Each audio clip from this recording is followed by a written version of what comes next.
Was it going to keep following me forever, no matter how much I tried to look away and run? Or run? I just wanted to live in peace. Was even that too much to ask now? Excuse me. オカリン、肩貸してやるよ。え？まだふらついてるじゃん。ほれ。大丈夫だよ。いいから遠慮すんなって。ダル。ん？お前キモいぞ。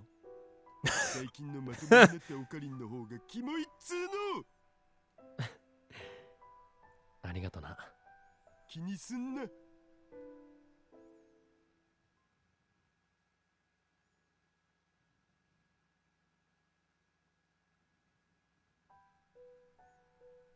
And now we're Lukako. Luka Urashibara was sad. He'd been sad for a long, long time. It had been a long time since he met Rentaro Okabe, became friends, and began to visit the future gadget lab. Itaro Hashida, his classmate, Mayuri Shiina, and the other lab members all treated him as a friend. That by itself made him happy. He was just an ordinary shy boy, and they accepted him anyway. He was very grateful for that. But still, he'd always felt like he was being left out. He knew they were hiding something from him.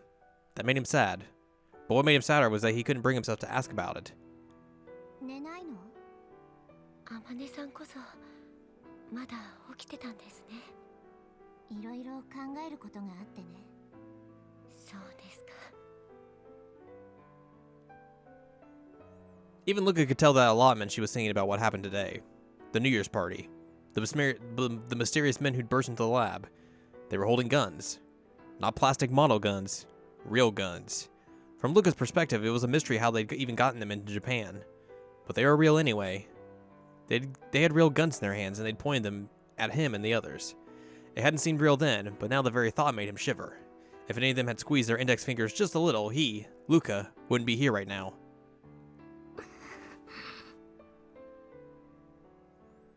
Kagari Shiina moaned softly in her sleep. She must have been really tired after everything that had happened today. She'd gone to sleep almost immediately after she'd laid down, and her short breaths had soon changed to moans.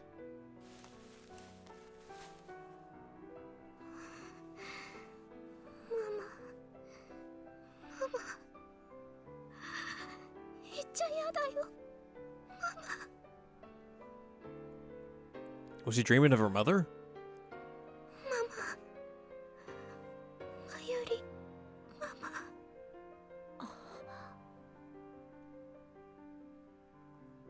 Even that didn't surprise Luca much. She started calling out that name in her sleep several days ago.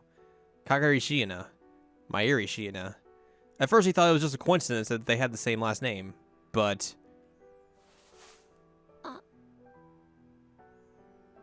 He almost spoke, then stopped.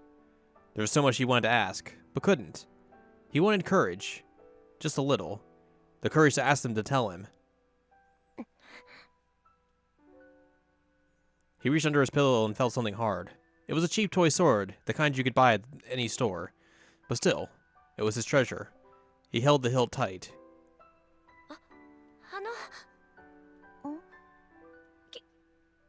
聞いてもいいですか？何？ Suzuha sat up and looked straight at him. He was only barely able to stop himself from looking away. If he did, he wouldn't be able to ask anything. He touched his toy sword once more and slowly opened his mouth to speak. あまねさんはどうして岡部さんのことオカリンおじさんって呼ぶんですか？どうしてまゆりちゃんのことまゆ姉さんって呼ぶんですか？どうしてフェイリスさんのことルミネ僕のことルカ兄さんって呼ぶんですか？まゆりママってまゆりちゃんのことですよね。どうしてかがりさんがまゆりママなんて言うんですか？私の言えた義理じゃないってことは分かってる。でも知らない方がいいと思う。そうやって僕はまた蚊帳の外なんですか？僕だって知りたいです。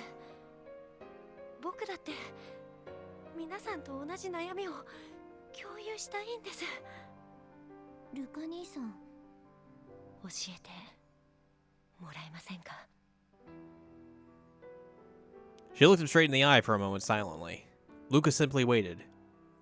オカリンおじさんがさ、ルカ兄さんに事情を言わない理由、私なんとなくわかる気がするんだ。理由ですか？ルカ兄さんには純粋にこの世界の人でいてほしいんだよ。ルカ兄さんだけは今という時間の存在でいてほしいんだ。それがオカリンおじさんの救いなんだ。僕が救い？ああ、そんな。 Now that she told him that, he couldn't ask any more questions. Did Rentaro Okabe really think that? He didn't even know. In the end, he would never know anything, and that only made him sadder. Well, that was just a sad little thing. January 2nd, it's our choice day. We have to answer the call from Amadeus when it comes in. If we don't, we'll get a bad ending, or just another ending. The next day after the attack, I'd arrived just a little bit before I was supposed to, but the person I was meeting was already there. お待たせしましたにゃ。ありがとう。近くの席にはしばらく誰も座らせないようにするから、思う存分話すといいにゃ。助かる。I sipped some fresh coffee as I observed the person in front of me. Moika Kiryu. She was expressionless as ever, and there was no way to tell what she was thinking. 話って。腕の調子はどうだ？腕？ああ。もう大丈夫なのか？ The girl in the motorcycle suit yesterday. She'd blocked Suzuha's kick with her arm. Suzuha told me later that her kick had landed pretty hard, and whoever had probably gotten hurt. If that was Moika... 何を言ってるかわからない。そうか。But I still didn't know if Moika was innocent. 腕を見せてもらってもいいか？腕？ああ。左の腕の袖をまくってもらいたい。どうして？ダメか？ Moika sighed as if she were annoyed. She didn't seem upset or worried. Sorry, I can't help with that. You remember what happened yesterday, right? So I was just talking with Nay online, and then she told me about her dreams for the future. Nay's dreams, huh? What were they? First one, she wants to get good at badminton. You said first, doesn't mean there's a second. Second, she wants to get good at fighting games. Third, she wants to decorate the Braun Tube workshop so it looks pretty. Fourth, she wants a telescope. Is that a dream? She says lately she's like looking at the stars. She must have gotten it from you. She seems like she's interested in space. Nay's so strong, she's a very strong girl. You're right. Oh, my issue is okay too. And that made me worried. Why was she so calm? Moiko rolled up her sleeve like I asked her to. Her skin was a deathly pale white. There was nothing else. There were no bruises and no traces of her trying to hide something with foundation. Of course, there were also no bandages. ありがとう。しまってくれ。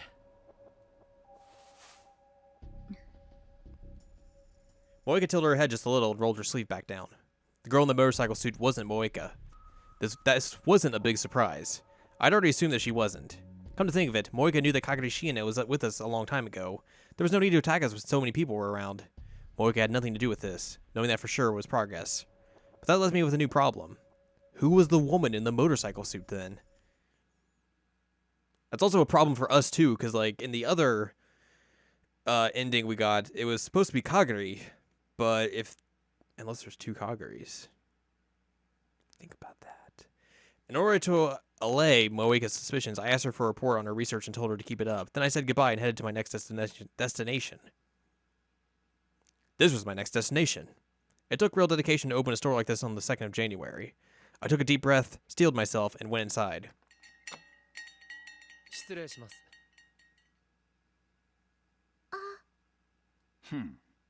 やっと来やがったか。 He sounded like he was waiting for 昨日 me. の説明をしに来たんだろ。それもあります。Tennoju had been really pushy about last night, so I told him I'd explain today. 昨日のは一体何だったんだ。その前に一つ確認したいんですが、昨日のあれはあなたの差し金じゃないですよね。 Tennoji always looked angry, but now he looked even more pissed off. 俺のそれは一体どういう意味だ。なんで俺があんな連中をおめんとこにやんなきゃならねわかりませんか？え。わかるわけねえだろ、んなもん。それは I checked to see that Nay was nearby before I あな spoke. たがラウンダーだからですよ。ミスター・フェルディナント・ブラウン。いや FB と呼んだ方がいいですか？ His expression quickly turned blank. てめえ。お父さ Nay must have sensed a change in her dad's mood because she turned towards ん him. どうしたの？どうしたって何がだ。急に怖い顔したから。そうか、お父さんはいつも通りだぞ、ほらほら、分かったらいい子だから外で。ああ、いやいや、そこでテレビでも見てな。な。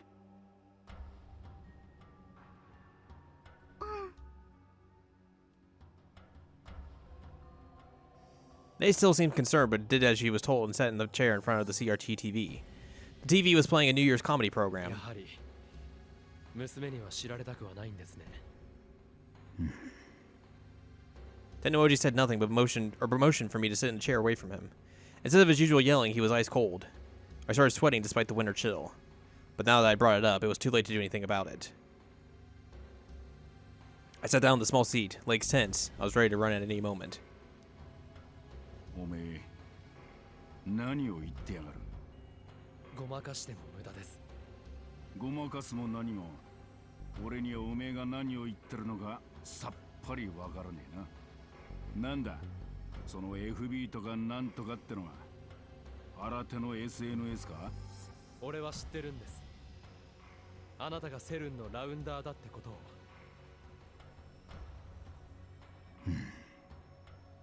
His eyes felt like they were boring a hole in me. They were completely different from the eyes of the ordinary Tennoji I knew. They were the eyes of a killer. A cold killer who wasn't even trying to hide his murderous intent. 一応聞いてやるが、おめえのその情報はどこからのもんだ。話す必要はありません。 Don't let him intimidate you. You're in control here. いいから聞かせろや。それくらいの覚悟を決めてここに来たんだろうが。話してもどうせあなたは信じない。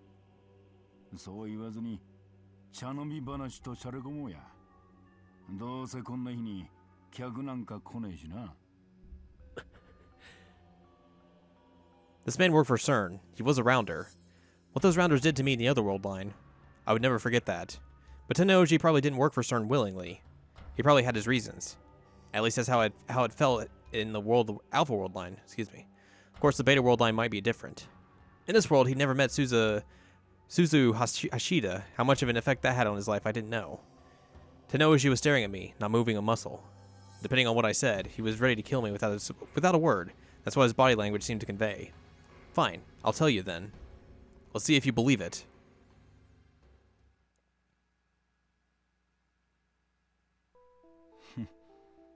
世界線な。